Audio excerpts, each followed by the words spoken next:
Hi, second graders. Mrs. Shook again. We're on Grade 2 Skills, Unit 2, Lesson 4. Our learning goals for today.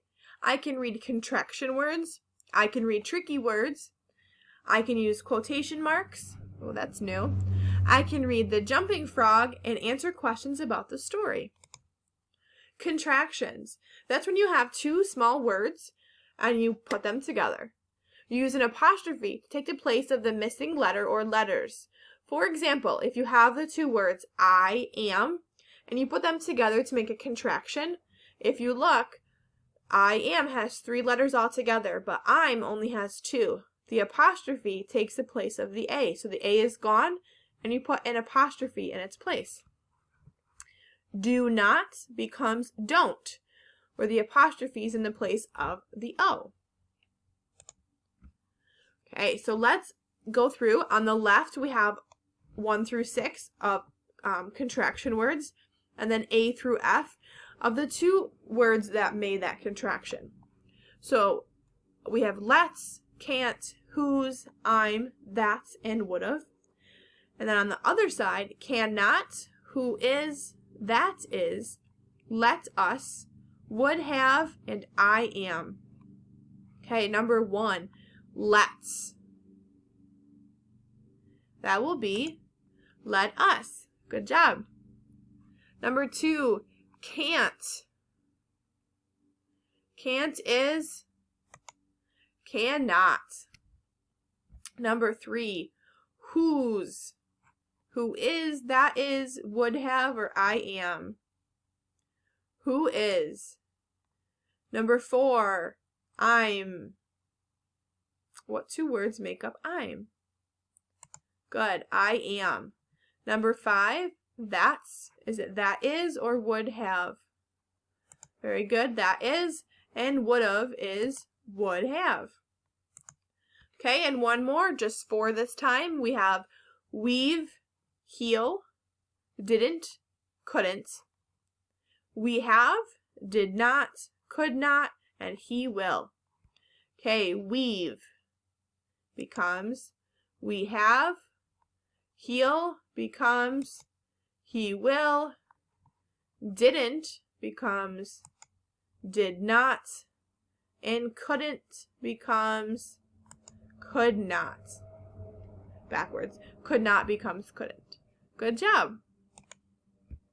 Okay, our tricky words for today. Remember, tricky words are words that have letters and spellings that are not the typical sounds that you would think from those letters.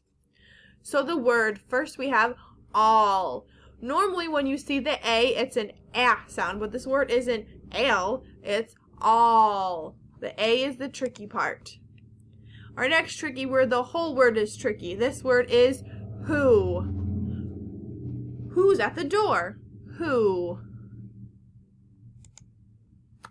Okay. Now moving on to language. We're going to learn something new today. Quotation marks.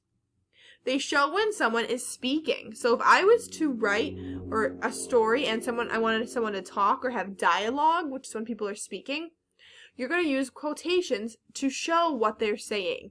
The quotations go before and after someone's words. So in this, did you like this book? Asked the teacher. The words, did you like this book, are inside of the quotation marks. That is what the teacher said. Did you like this book? Tim replied, it was the best book ever. So inside the quotation marks, it was the best book ever, are the words that Tim said. So here we have a picture of Adam. Here's Adam, our stick figure, and this big word bubble is what he said. He said, I like to eat pretzels. He's excited, so he's using an exclamation point. I like to eat pretzels. Okay, if we're going to write that out, first we have Adam. He said. Then when we're writing, we put a comma after said.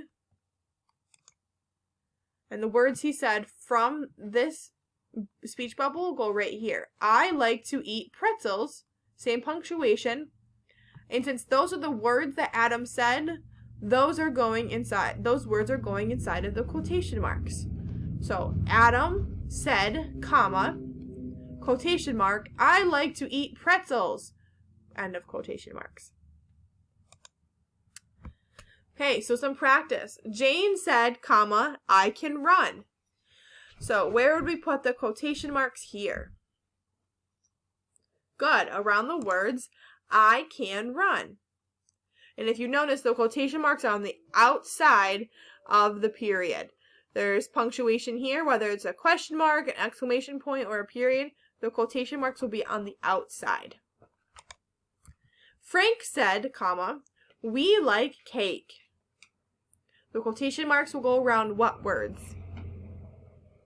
Good. It goes after the comma. Quotation marks hold the we like cake period. Very good. James said, let's go skating. Quotation marks around let's go skating. You'll also notice when it's written this way, the first letter of the word inside the quotation marks is capitalized. Pete said, do you like frogs? And once again, after the comma are the quotation marks, followed by a capital D. Do you like frogs? Question mark. End of quotations. Okay, we're going to keep working on quotation marks and dialogue over the next few lessons. Now we're on to the reading portion of our lesson. So once again, get out your story. Our story vocabulary for today. First is west. During the settlement of the United States, the region west of the Appalachian Mountains was known as the West. You might remember from before when we read the story about Gran and Kate. Gran lived out west. Same area. For example, many settlers moved to the west in a covered wagon. Two of the sayings and phrases you might hear in the story, or you will hear in the story. Like the wind. That means very fast and easily. The horse ran like the wind to win the race. So if something's moving like the wind, they're going very fast. Drifted off to sleep. That means to slowly fall asleep. For example, the baby drifted off to sleep while her mother rocked her. Okay, and our story today is what you might call a trickster tale. This is a story about a character who outsmarts larger, stronger characters. So in trickster's tales, there'll be multiple characters, but the two main characters, one of them will be a bigger, strong character, and the trickster will be somebody or something, could be an animal, that's smaller and not usually seen as such a strong character, but that's the person who's able to outsmart or trick the others. Okay. And you'll see words with the long E sound, like stream, which has an EA, and complete, which has the magic E at the end, where the two E's work together. And a two-syllable word you might see is problem. Problem. All right. The jumping frog, we're still in the bedroom. Dad is still telling Mike some tales. The jumping frog. And remember, last time Dad said the story about the milk was good, but he wanted something that wasn't so sad. Dad, Mike said, you said we could have a fun bedtime tale this time. Have you got one that's fun? Yes, said his dad. I've got one I think you will like. It's a tale my dad used to like to tell. It takes place in the West a long time back in the past. The name of the tale is The Jumping Frog. So the setting of this story is Mike's bedroom, but the setting of the tale is a long ago in the West. There once was a man named Big Jim who had a frog. Big Jim held the frog up and made a speech. This is the best jumping frog in the land, he said. This frog has speed. It can jump 3 feet at once.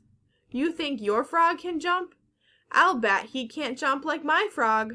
In fact, I got $10. Says there's not a frog in the land that can jump as fast as this frog. This frog hops like the wind. This frog, and there's another ellipsis where he's just going on, but he's going to get cut off by somebody else. So he's holding up his frog and he's bragging. My frog is the best frog. He's so fast. He can jump 3 feet. No frog can jump as good as my frog. My frog is the best, the fastest, the best jumper. And he's betting them $10. He says, if your frog can go faster than mine and farther than mine, I'll give you $10. Well, Big Jim would have kept on bragging, but just then a man in a black vest got up and spoke. So here's the man. My name is Pete. I'm not from here, said the man, and I do not have a frog. But if I did, I would take that bet and race your frog. Well, shucks, said Big Jim. That's not a problem. Here, take my frog. I'll run down to the stream and catch you a frog so we each have a frog to compete in the race. Big Jim handed his frog to Pete. Then he ran off to the stream. So Big Jim's bragging about his little frog. Pete said, hey, I'll take that bet, but I don't have a frog. So Big Jim says, I'll go get you one, and lets Pete hold his frog. Mike's dad was not finished telling the tale, but Mike had drifted off to sleep. He gave Mike a kiss and hoped he would have sweet dreams. And that's the end of this story. We'll finish the rest of the jumping frog story next time. Maybe you could think about we know that it's going to be a trickster tale. What do you think might happen between Pete and Big Jim and the frog race? When you are all done reading this story, you're going to go to Google Forms and answer Skills Unit 2, Lesson 4 questions. And as a reminder, Lesson 4 is today. Lesson 5 is normally your spelling test. So here are the words. Yelled, yanked, slumped, limped, plopped, smiled, shrugged, liked, patted, and our tricky word, you. Great job today. Keep working hard.